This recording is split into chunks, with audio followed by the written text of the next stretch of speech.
है Indu broadcasting private limited और आप देख रहे हैं इंडियन न्यूज, हर पल, हर क्षण, हर सच। आपने देखा महाराष्ट्र की राजनीति रविवार को हलचल भरी रही, जहां एनसीपी विधायक व विपक्ष के नेता अजित पवार ने डिप्टी सीएम के पद पर शपथ ली। मुंबई की सियासत को लेकर बड़ी खबर सामने आई। यहां एनसीपी नेता शरद पवार से नाराज चल रहे अजित पवार ने शिवसेना बीजेपी की गठबंधन सरकार में शामिल होकर डिप्टी सीएम की शपथ ली। एनसीपी विधायक छगन भुजबल, धनंजय मुंडे, अनिल पाटिल, दिलीप वलसे पाटिल, धर्मराव अत्राम, सुनील वलसाड व अदिति तटकरे सहित हसन मुशरीफ ने मंत्री पद की शपथ ली। राजनीतिक सूत्रों के गलियारों में यही चर्चा है कि एनसीपी के वरिष्ठ नेताओं के सरकार में शामिल होने के बाद महाराष्ट्र सरकार पटरी पर सरपट दौड़ेगी।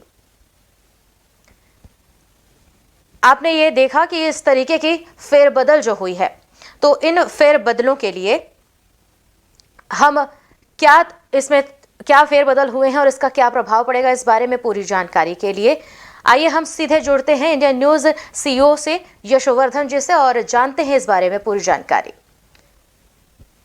जी यशोवर्धन। जी प्रीति, मैं आपको बता दूं कि एनसीपी के 9 विधायकों ने मंत्री पद की शपथ ली है। इसमें अजित दादा पवार भी शामिल है, जो कि काफी दिनों से चल रहा था और अजित पवार अपने चाचा शरद पवार जी से काफी नाराज चल रहे हैं और ये बातें किसी से छुपी हुई नहीं है। अजित पवार बार बार ये चाह रहे थे कि उनको कोई अच्छा पद मिले, मगर वो केवल डिप्टी सीएम पद तक रह जा रहे थे, तो उनको इस चीज का काफी मलाल था। और मैं बता दूं, ये 4थी बार वो डिप्टी सीएम बनने जा रहे हैं और अजित पवार का देखा जाए तो काफी वरिष्ठ नेता है वो, और एनसीपी को इससे काफी नुकसान हो सकता है। और आपको बता दूं, एक खबर और सामने आ रही है कि 54 में से 30 विधायक अजित पवार के साथ है। जब 54 में से 30 विधायक अजित पवार के साथ है तो वो एनसीपी के ऊपर अपना दावा भी पेश करने वाले हैं। तो कहीं ना कहीं बहुत सारी चीजें आपको देखने को मिल सकती है। ये जो चुनाव हुआ, जो 21 अक्टूबर 2019 को चुनाव हुआ था महाराष्ट्र का विधानसभा चुनाव, और तभी से लेकर अब तक कोई भी चीज महाराष्ट्र की राजधानी और राजनीति में स्थिर नहीं है, स्थिरता देखने को नहीं मिल रही है। क्योंकि जो 9 विधायक जैसे जो मंत्री पद की शपथ लिए हैं, इनमें एक महिला भी है जिनका नाम है अदिति तटकरे, और इसमें बहुत सारे अन्य बड़े बड़े नाम भी है जैसे छगन भुजबल, धनंजय मुंडे, अनिल पाटिल, दिलीप वलसे पाटिल, धर्मराव अत्राम, सुनील वलसाड, हसन मुशरीफ। तो कहीं ना कहीं देखा जाए तो ये बहुत बड़ा फेरबदल हुआ है। जी प्रीति।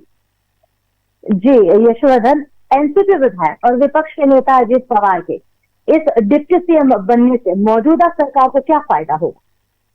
जी देखिए, पहली बात, अब तो वो नेता प्रतिपक्ष रहेंगे नहीं, और इससे एनसीपी को फायदा ज्यादा मैं कहूंगा कि शरद पवार को फायदा है, अजित पवार जी को फायदा है इस चीज का। अजित पवार जी क्योंकि बड़े दिनों से कोशिश कर रहे थे कि पार्टी में उनको एक अच्छी जगह मिले, क्योंकि वो प्रमुख नेता है।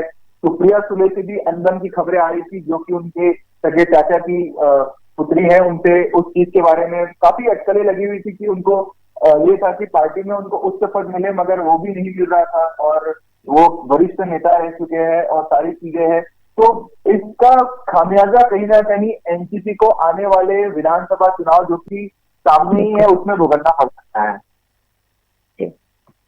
जी, मेरा दूसरा सवाल है कि डिप्टी सीएम बनने के लिए उन्हें कितने विधायकों का समर्थन मिला? देखिए, उनके साथ अभी 9 विधायक, तो टोटल 9 विधायकों ने तो शपथ ली है, जिसमें वो खुद भी शामिल है अजित पवार जी। मगर इसके अलावा 54 में से 30 विधायक अजित पवार जी के साथ ये दावा पेश किया जा रहा है और ये बताया जा रहा है सूत्रों के हवाले से। और एक और इसमें बड़ी खबर ये भी है कि प्रफुल्ल पटेल जो है वरिष्ठ नेता एनसीपी के, वो बीजेपी में शामिल हो सकते हैं, और उनको मंत्री भी बनाया जा सकता है। तो ये 2024 जो लोकसभा चुनाव के पहले बहुत बड़ा फेरबदल हो सकता है महाराष्ट्र की राजनीति से। महाराष्ट्र में काफी सीटें हैं, और उसके अलावा महाराष्ट्र की राजनीति लोकसभा चुनाव में काफी अहम भूमिका भी निभाती है। तो ये लोकसभा चुनाव के पहले इतनी सारी चीजें हो रही है, अजित पवार का टूटना, चाचा से अनबन और बहुत सारी खबरें, तो कहीं ना कहीं ये बीजेपी को 2024 में फायदा दिला सकता है। चाहे वो लोकसभा चुनाव हो, चाहे वो 2024 में जो अक्टूबर महीने में विधानसभा चुनाव होने हैं, उसमें भी फायदा दिलाया जा सकता है इससे। ये जो पॉलिटिकल स्टंट हुआ है पूरा पिछले 1 घंटे के अंदर जो महाराष्ट्र की राजनीति में हुआ है, इससे काफी फायदे पहुंच सकते हैं। और आपको बता दूं कि छत्तीसगढ़ के जो रमेश बैस है, वो गवर्नर है अभी महाराष्ट्र के, तो कहीं ना कहीं में देखा जाए तो प्रफुल्ल पटेल जो बीजेपी में भी शामिल होने वाले, तो उनको भी एक मंत्री पद मिल सकता है, जिससे 2024 के चुनाव में बीजेपी को एक अपर हैंड मिलेगा। जी प्रीति।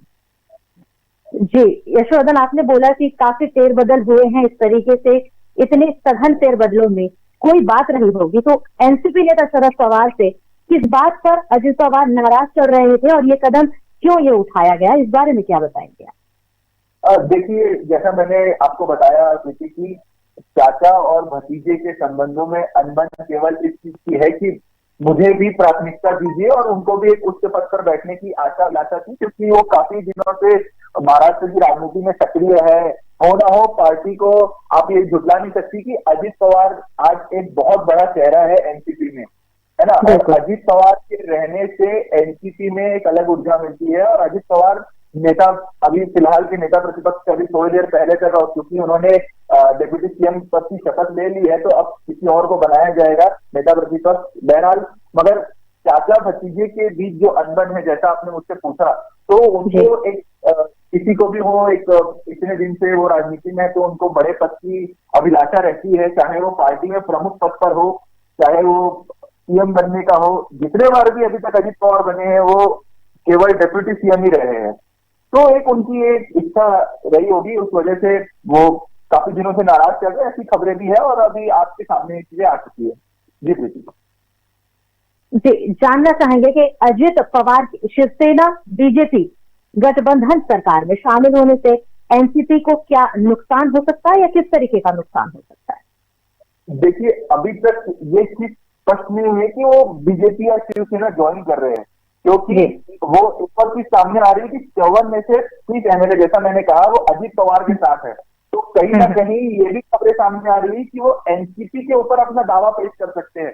जैसे शिवसेना में एकनाथ मुंडे और अपना एकनाथ जो अभी के सीएम है, और उद्धव ठाकरे ने जो शिवसेना उद्धव ठाकरे जी चला रहे थे, अब वो दावा अभी के सीएम ने किया है, वैसे ही अजित पवार भी कर सकते हैं एनसीपी के ऊपर दावा।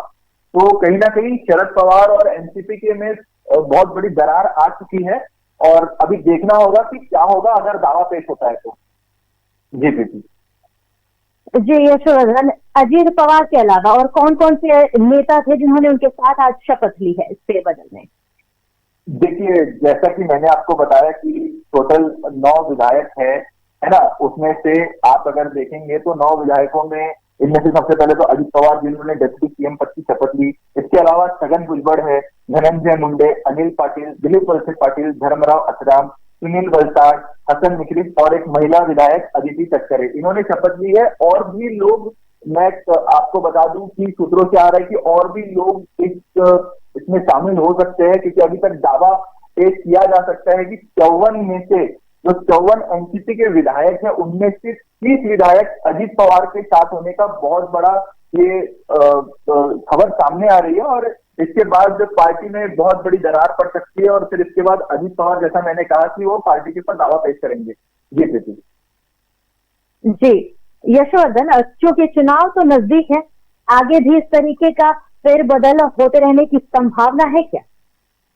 जी बिल्कुल, कुछ भी हो सकता है। अभी ये अचानक 1-1.5 घंटे के भीतर महाराष्ट्र की राजनीति में इतना बड़ा भूचाल आया है, सियासी भूचाल आया है। अब 2024 में, जैसा मैंने बताया कि लोकसभा चुनाव है, तो इससे कहीं ना कहीं बीजेपी को एक बहुत बड़ा अपर हैंड मिलेगा, क्योंकि महाराष्ट्र में भी महाराष्ट्र की राजनीति एक अहम भूमिका निभाती है, जैसे उत्तर प्रदेश की राजनीति निभाती है लोकसभा में। तो बहरहाल हमें ये देखना पड़ेगा कि अब आगे आज के अलावा, आज जैसे हुआ उसके बाद क्या क्या और फेरबदल करते हैं, वो हमें देखना पड़ेगा। तो अभी कुछ कह नहीं सकते, मगर हाँ, इसका जरूर बीजेपी को एक फायदा मिलेगा चुनाव में, कि उनकी सीटें महाराष्ट्र से बढ़ेंगी। जो लोग अजित पवार के खास है, जैसे कि इसमें भी बताया जा रहा है 5 में से 3 जो सांसद है वो अजित पवार के साथ है, तो वो भी बीजेपी में शामिल हो सकते हैं, उन्हें भी कोई ना कोई महामंत्री या मंत्री पद का दर्जा मिल सकता है। तो देखना होगा कि 2024 के पहले क्या क्या चीजें क्लियरिटी होती है, हमें ये देखना पड़ेगा। जी प्रीति। जी यशोवर्धन, इन सभी जानकारी के लिए आपका बहुत बहुत धन्यवाद। बने रहिए, आगे किसी भी जानकारी के लिए आपसे फिर से जुड़ेंगे।